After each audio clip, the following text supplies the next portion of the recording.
Yo, yo. What's good, y'all, man? We got Chucky Season 3, Episode 2, spoiler review, Easter eggs. Man. I ain't do the first one because I ain't really see it, the episodes. I ain't want to, spoil my own self. So, but we back on track with the Episode 2 spoiler review. So I saw Episode 2, literally right now, literally not so long ago. So, yeah, but, it's good in my opinion. It ain't like it's buzz, you know what I mean? But it's still a good show though.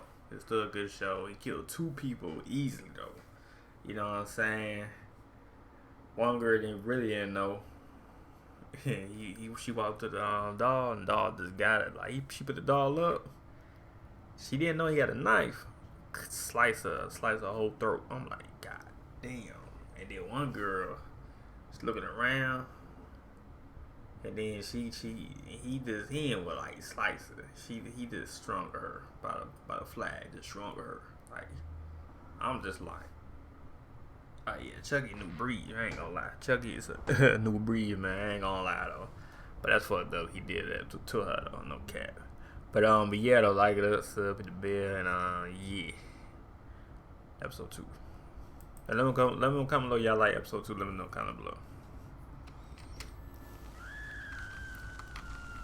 Hello, my beautiful Chucky peeps. Episode 2 of Season 3 of the Chucky TV series has now premiered, titled Let the Right One In, so it is time for us to go into full spoilers and recap the episode. I'm for sure going to want to hear from you guys if this season is locking you in, if you're getting invested, are you liking the tone and vibe? Because 2 episodes in, I'm liking where we're headed. With this second episode, one, I wasn't expecting the amount of kills we were going to be getting, and also... Yeah, we got 2 kills just how in one show. How grotesque they would be. I also feel like they're balancing more the comedic and creepy Chucky. We got a lot of menacing things that Chucky did in here that I was like, oh, please let them stick with that for the rest of the season. And one of my biggest fears with like the White House and maybe them putting in a political element, they're not doing that, but they're pulling from other aspects of being the president, having this public image. And I feel like what they're doing with that is actually really clever. So just diving in from the beginning of the episode, we start off where we last left our trio, finding out Chucky is in the White House, where lovely Miss Beautiful Fairchild, that I hope nothing bad happens to her this episode,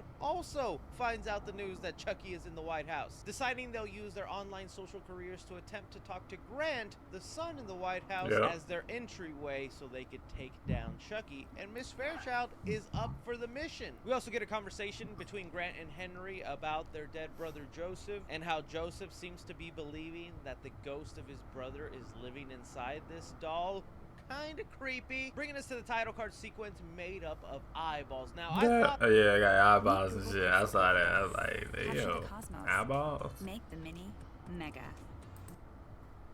Thought this was going to lead us into some sort of eyeball kill this episode. Yeah, that's what I thought too, though. But it was just knife on the throat and then struggling with the flag, like suffocating. We didn't really get that. It more was like there's eyeballs everywhere, whether you think that's Chucky or this new player into the White House. From there, we move on to a scene at the breakfast table with the presidential family, where we get a small Easter egg. Joseph would like Swedish meatballs. Chucky wanting Swedish meatballs goes all the way back to Bride of Chucky, where Tiffany made that for him. Look, Chucky, I made Swedish meatballs. I ain't even peeped that. I ain't not peeped that. But one part of canon lore we did not know about. Joseph doesn't like fucking pancakes. Write that down in your history books, guys. Chucky don't like pancakes. Maybe he's a waffle guy. But this brings us into a meeting to an intriguing character known as Price. After what happened with the Secret Service what's going on with him though? He kind of like a little suspicious. What's going on with him? And them being a little suspicious that maybe it wasn't self-inflicted and that somebody else might have done it to Teddy. They hire Price, who's supposed to be this like all-in-one fix-it kind of guy. And I love this idea here of some super Secret Service agent that is going to start sniffing around, trying to locate. He did find his footprint though. So he took a picture of his foot. So he figuring it out, but he still don't know who it is. But he found like a little, Chucky footprint. Who's doing mischievous things in the White House? We already see him start to like find footprint, dwindle down possibilities, and I don't know. There's just something about like a skilled person going up against Chucky that like makes it for an interesting battle. So I'm curious for the next couple episodes when we're gonna get the showdown between them. In the meantime, the trio was able to contact Grant, pulling on Lexi's grief and connecting in that way, since he's someone who recently lost a brother. I actually thought that was a really clever way Yeah, to it was connect the clever. threads and Okay, give the trio more of a connection inside the White House, because really, if it was just Lexi thirst trapping Grant, I didn't think it was going to work all that well. Adding in this extra angle of grief and giving Grant a bit of a soft spot, even though it looks like he can be a bit of an a-hole, this way of connecting the storylines made a lot of sense to me. So while the trio was getting one step closer to being invited into the White House, we cut back to the end of the day where the president still has his letter opener missing, and his good old secretary decides to maybe look around the office for it, finding Chucky. Now this led into what I think is probably one of the goriest takedowns of the entire show. Yeah, it was, man. They ain't hold back at all. I'm thinking like I forgot this red R though. I forgot this red. I'm thinking like this P13. I forgot red R because they showed a whole neck cut off and all type of shit, man. It would have been one thing if Chucky just sliced her neck and there was just a little bit of blood coming out of her neck, but her whole dang head peels back.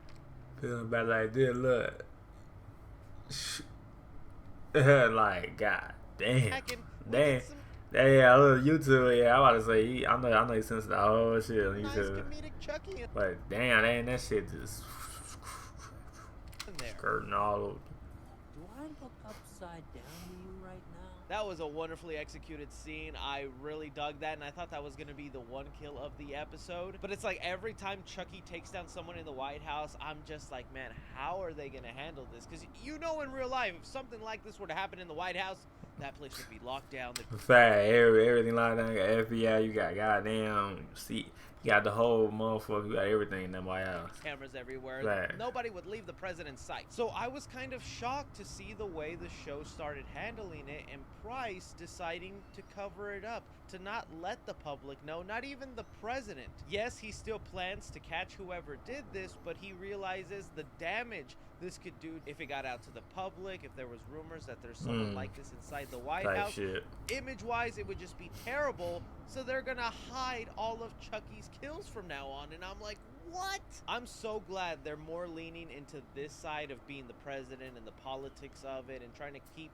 a squeaky clean image, because I was afraid a lot of this season would be, oh, this group doesn't like me. What about these rights? I have to make a bill on this. Things to just like push the button of certain groups. I was like, that's not going to be a lot of fun to watch. But this, we could all get behind. We're like, that is messed up. But hey, who knows? Maybe that's actually happened before. I'm sure the White House has covered up nastier stuff. But right before the trio can get invited to the White House and Miss Fairchild will have a get meeting with permission. the First Lady, we get to see Jake and Devin trying to grow up in their relationship and take it a step Yeah, it's taking a step a lot further. which I know this annoys people whenever they play into their relationship, but I thought this episode actually handled it kind of funny, where Miss Fairchild sits down and is trying to educate them on their relationship. I mean, I was ready to bust out my pen and learn something here.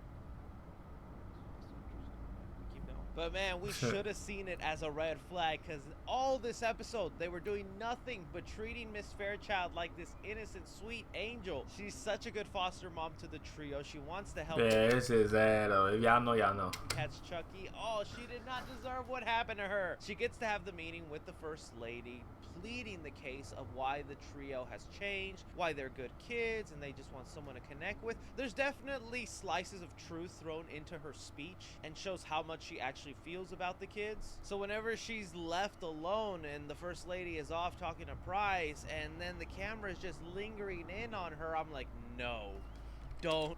I was like, same way, man. I was like, oh nah, GG. I'm like, yep, she gonna die. When the camera point at her, she looking like this. I'm like, and the flag going this closer. I'm like, yep, she gonna die. She gonna die, GG, man. This shit was sad though. Shit's sad though, This man. not right now. Not a Miss Fairchild. She's supposed to die like towards the end of this. I'm about to say, like, at least towards the end, not too early. It's on episode 2. Episode 2, not this man. early on. Chucky comes in with the American flag and starts strangling her. Now, a couple of things about this scene. One, Chucky's face looks awesome, man. The work done on this doll in the face. Yeah, his face is he look evil. Look at that. Expression, I love it. It reminds me something of like the earlier Chucky movies. I miss when Chucky would have that demonic looking face. But the line that Chucky also throws in, where he's like, I couldn't help but to make them orphans one more time. I just resist one. You say I can't resist it. Those kids, orphans, one more time.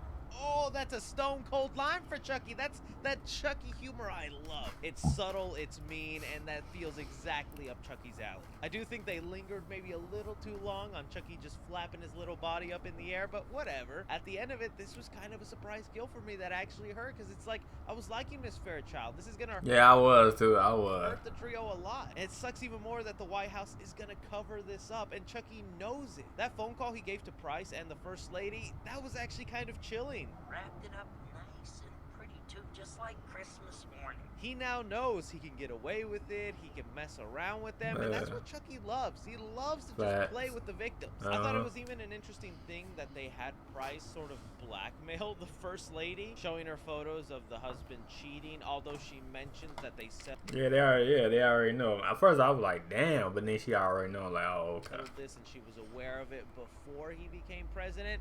That still would be something that, if let out to the public, would mess up his public image. So while there was like a real part of me afraid, like, how is this season gonna work? Chucky doing stuff in the White House, there's security everywhere, Secret Service, cameras. As soon as one body goes down, everything's gonna be locked down. So Yeah, that's what I thought Chucky's not too. gonna be able to do anything.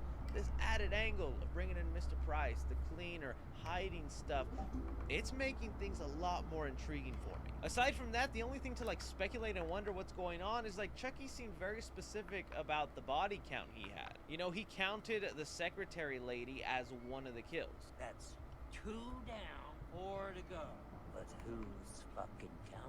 And well, at first I thought that was Chucky just kind of, you know, making a small hint towards like dead meat and the kill count, because they play up a lot on that. Last season, I know the cast was like having interviews with the dead meat crew. I thought that was just kind of like a little Easter egg towards that, but it might be something more. If he gets down to 3 bodies, whether those are Jake, Devin, and Lexi, that we're all assuming, but if that were the case, I don't think he would have added in the secretary and that Secret Service agent Teddy. It feels like he just needs 3 more people to take down, and he's gonna accomplish some sort of voodoo ritual. All in all, I'm loving this kind of tone. It's treating everything mainly serious. We're actually having some movement on the plot. Bodies are going down left and right. Chucky's being an absolute diabolical menace. If the entire season goes this way, it's gonna be as good as the first for me. Let me know what you guys thought about episode 2 of Chucky season 3, what you enjoyed, what you didn't enjoy, your thoughts and theories, anything and everything. Be sure and like, subscribe, follow me on Twitter at 3cfilms or on TikTok at 3cfilms. But as always, I'm Chucky Boy.